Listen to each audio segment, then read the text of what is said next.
عظمت میں بھی ایک بہت اضافہ ہوتا ہے، جیسے وہ بہت کچھ حاصل کر سکتا ہے، وہ جو چاہے کر سکتا ہے، یہ والی علامات بھی کچھ نظر آتی ہیں۔ اس کے علاوہ یہ دیکھا گیا ہے کہ نیند کی بہت کم ضرورت انسان محسوس کرتا ہے، اور 2-3 گھنٹے سونے کے باوجود بھی توانائی برقرار رہتی ہے۔ لوگ کہتے ہیں کہ ہمیں زیادہ نیند کی ضرورت ہی نہیں محسوس ہو رہی، انرجی لیول پہ کوئی خاطر خواہ تبدیلی نہیں آتی۔ یہ بھی دیکھا گیا ہے کہ انسان کی جو یہ ساری مینک ایپیسوڈ میں یہ ساری علامات ہیں، اس کی وجہ سے اس کی پڑھائی، پیشہ ورانہ زندگی، دوسروں کے ساتھ تعلقات پر ایک منفی اثر پڑتا ہے۔ اور یہ بھی دیکھا گیا ہے کہ انسان کو ڈیلوژنز ہوں، ایسی سوچیں آئیں جو کہ حقیقت پر مبنی نہ ہوں، یا ہیلوسینیشنز ہوں، ایسی چیزیں نظر آئیں یا ایسی آوازیں آئیں جو حقیقت میں موجود نہ ہوں۔ بائی پولر 1 ڈس آرڈر میں جیسے ہم نے بات کی کہ مینک ایپیسوڈ ہو سکتی ہے یا پھر مکس ایپیسوڈ بھی ہو سکتی ہے۔ آئیے تھوڑا سا مکس ایپیسوڈ کو سمجھیں۔ مکس ایپیسوڈ میں مینک اور ڈپریسو ایپیسوڈ دونوں کی علامات شامل ہوتی ہیں۔ یہ بالکل یا تو ساتھ ساتھ آتی ہیں، فوراً بہت جلدی جلدی بدلتی ہیں، یا ایک ہی وقت پہ دونوں کی کچھ نہ کچھ علامات موجود ہوتی ہیں، اور یہ علامات ہر روز تقریباً موجود ہوں انسان میں تقریباً 2 ہفتے کے لیے، تو پھر ممکنہ طور پر اس کو مکس ایپیسوڈ کہتے ہیں۔ یعنی ڈپریسو اور مینک ایپیسوڈ دونوں کی علامات کا تیزی سے ساتھ ساتھ آنا یا ایک ہی وقت ساتھ ساتھ آنا مکس ایپیسوڈ کہلاتا ہے۔ اس مکس ایپیسوڈ کی وجہ سے بھی انسان کی زندگی پر، اس کی ڈے ٹو ڈے فنکشننگ پہ اثر پڑتا ہے، اور یہ بھی تعین کیا جاتا ہے کہ یہ جو اتار چڑھاؤ مزاج میں، انرجی میں ہو رہا ہے، یہ کسی بیماری، ٹیومر کی وجہ سے تو نہیں، یا کسی سبسٹنس کے وڈرال کی وجہ سے تو نہیں۔ مثلاً جو لوگ کوکین کا نشہ کرتے ہیں اور وہ جب کوکین کا نشہ چھوڑتے ہیں تو اس وقت کیا یہ ممکنہ اثرات ان کے اندر تو نظر نہیں آ رہے، تو اس چیز کا بھی تعین کیا جاتا ہے کہ یہ کسی میڈیکل یا سبسٹنس یوز کی وجہ سے علامات تو نہیں۔ آئیے اب بات کرتے ہیں بائی پولر 2 ڈس آرڈر کے بارے میں۔ بائی پولر 2 ڈس آرڈر میں ڈپریسو ایپیسوڈ موجود ہوتی ہے،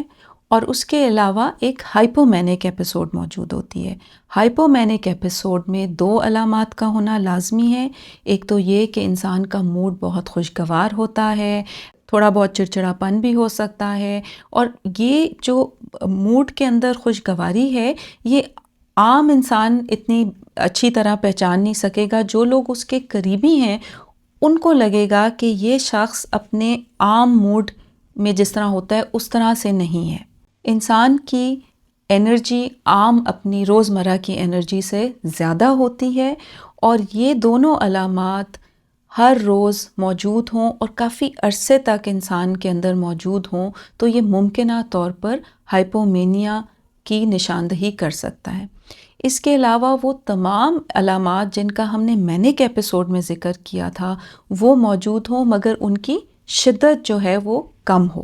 اور ہیلوسینیشن اور ڈیلوژنز نہ شامل ہوں۔ یعنی کہ ہم اس طرح سے سمجھ سکتے ہیں کہ ہائپومینک ایپیسوڈ جو ہے وہ مینک ایپیسوڈ سے تھوڑی کم درجے کی ہے، اور اس میں علامات جو ہیں وہ اتنی شدت نہیں رکھتی جس طرح کے مینک ایپیسوڈ میں رکھتی ہیں۔ اب یہ مزاج، انرجی، سوچ، سرگرمی کا اتار اور چڑھاؤ، اس کی وجہ سے بائی پولر کا ان ڈس آرڈرز کو نام دیا گیا ہے کہ انسان کبھی ایک طرح سے ہوتا ہے اور کبھی دوسری طرح ہوتا ہے۔ اب اس چیز میں ہم مزید نہیں پڑھیں گے کہ کتنی ایپیسوڈز ہوتی ہیں، کس کو کم ہوتی ہے، زیادہ ہوتی ہے، مگر ٹائپ 1 اور ٹائپ 2 کا جو فرق ہے وہ ان کی مینیا کی شدت کے اوپر رکھا گیا ہے۔ اب تھوڑی سی بات کرتے ہیں کہ جو شخص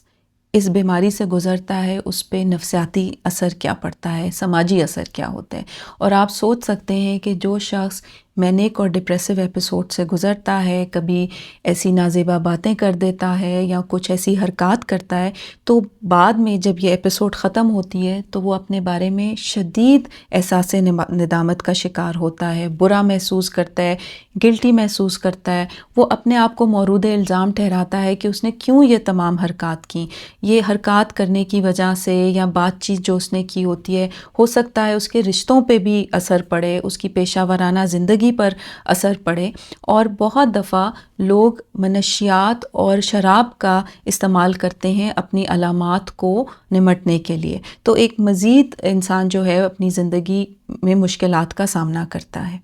موڈ کے، مزاج کے اتار چڑھاؤ کی وجہ سے انسان کئی دفعہ کنفیوز بھی ہو جاتا ہے اور ڈر بھی جاتا ہے کہ کب اس کو اگر عام حالات میں کسی چیز پہ غم یا خوشی محسوس ہو رہی ہے تو یہ ڈر بیٹھ جاتا ہے کہ کہیں یہ مینک یا ہائپومینک ایپیسوڈ تو شروع نہیں ہو گئی، یا ڈپریسو ایپیسوڈ تو نہیں شروع ہو گئی، اور اس کی وجہ سے وہ کافی پریشانی کا شکار ہو سکتا ہے۔ بائی پولر النس کو سمجھنے کے لیے ایک ولنریبلٹی اسٹریس ماڈل کا استعمال کیا جاتا ہے۔ ولنریبلٹی سے مراد کوئی ایسی انسان کی جینیائی ٹینڈنسی، کیمیائی تبدیلیاں، اس کی اپنی شخصیت اور پرانے گزرے ہوئے حالات و واقعات جو انسان کو ولنریبل بناتے ہیں کہ اسے ممکنہ طور پر بائی پولر النس ہو سکتی ہے۔ اور اسٹریس سے مراد یہ کہ اس کی زندگی میں، جو اس کی کرنٹ زندگی ہے، اس میں کس قسم کا ذہنی دباؤ چل رہا ہے، تعلقات کیسے ہیں، اور تعلقات یا زندگی کا جو کرنٹ ذہنی دباؤ ہے اور یہ ولنریبلٹیز اگر موجود ہوں تو بائی پولر النس ممکنہ طور پر نظر آ سکتی ہے۔ بائی پولر ڈس آرڈرز کے علاج میں ادویات کا استعمال اور سائیکو تھراپی دونوں مفید ہوتی ہیں۔ ادویات کا استعمال خاص طور پر ضروری ہو جاتا ہے اگر کوئی مینک ایپیسوڈ سے گزر رہا ہو یا ڈپریسو ایپیسوڈ سے گزر رہا ہو، اور اس کی مینجمنٹ کے لیے یہ ایک بہت اہم اقدام ہے۔ یہ تو ماہرین نفسیات، سکائٹرسٹ جنہیں ہم کہتے ہیں، میڈیکل ڈاکٹرز جو ہوتے ہیں اور انہوں نے ادویات کے بارے میں، نفسیاتی مرض کے بارے میں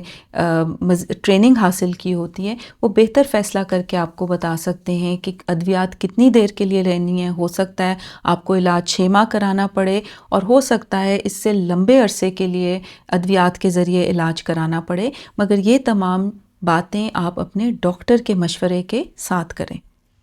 ادویات کا استعمال اس لیے بھی ضروری ہو جاتا ہے تاکہ ایک فل بلون مینک اور ڈپریسو ایپیسوڈ کو مینیج کیا جا سکے، تاکہ آئندہ یہ ایپیسوڈز نہ ہوں یا اس کا امکان تھوڑا کم ہو جائے۔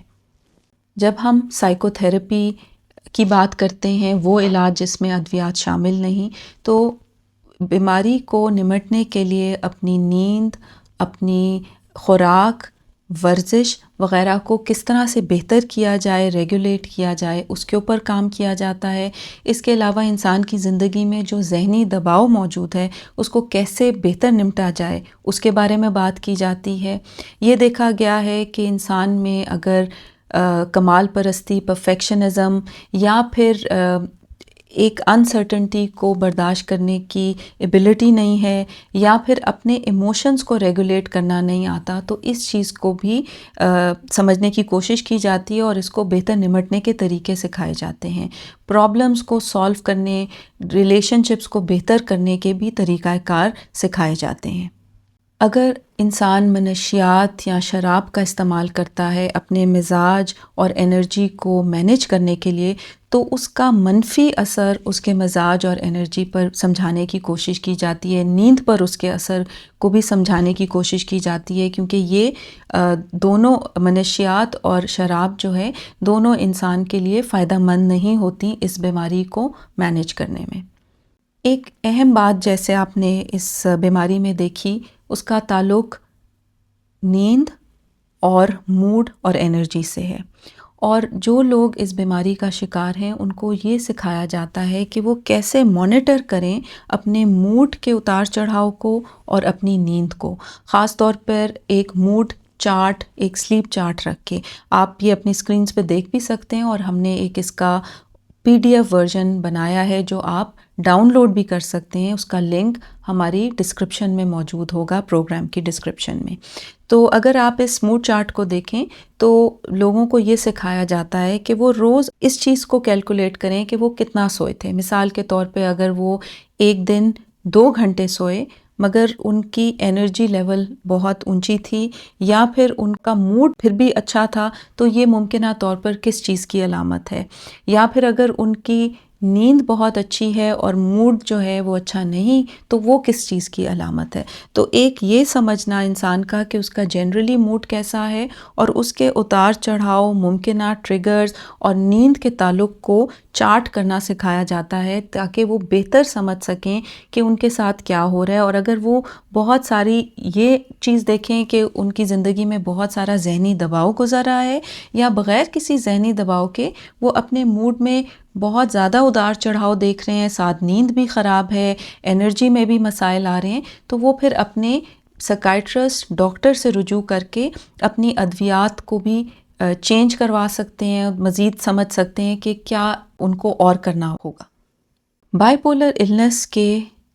رسک فیکٹر کی کیا وجوہات ہو سکتی ہیں کہ انسان کو دوبارہ ایک فل بلون مینک ایپیسوڈ ہو جائے یا ڈپریسو ایپیسوڈ ہو جائے؟ اس میں ادویات کو چھوڑ دینا، سوشل سپورٹ کا، لوگوں سے بات چیت کرنے کے لیے لوگوں کا موجود نہ ہونا، سوشل سپورٹ کا فقدان ہونا، اور اس کے علاوہ اپنے ذہنی دباؤ کو نمٹ نہ سکنا اور منشیات وغیرہ کا استعمال شامل ہے. اس کے برعکس پروٹیکٹیو فیکٹرز میں سوشل سپورٹ کا ہونا، اپنی ادویات کو جاری رکھنا، اپنے لائف سٹائل کو کنسسٹنٹ رکھنا، نیند کا، کھانے پینے کا ٹائم اور ایک روٹین کو فالو کرنا پروٹیکٹیو فیکٹرز ہیں. اور جیسے آپ نے دیکھا کہ پروٹیکٹیو فیکٹرز اور رسک فیکٹرز میں سوشل سپورٹ کا بہت اہم کردار ہے، اس لیے فیملی کی سپورٹ پہ بھی میں تھوڑی بات کرنا چاہوں گی. خاندان والے مدد کر سکتے ہیں کسی شخص کو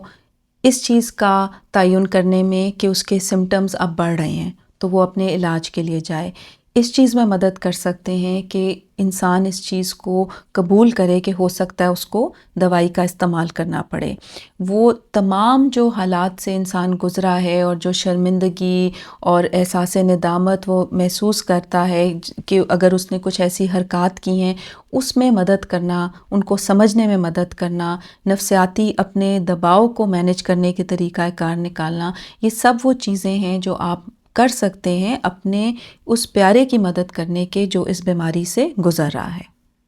اگر آپ کو بھی لگتا ہے کہ آپ میں اس بیماری کے علامات ہیں،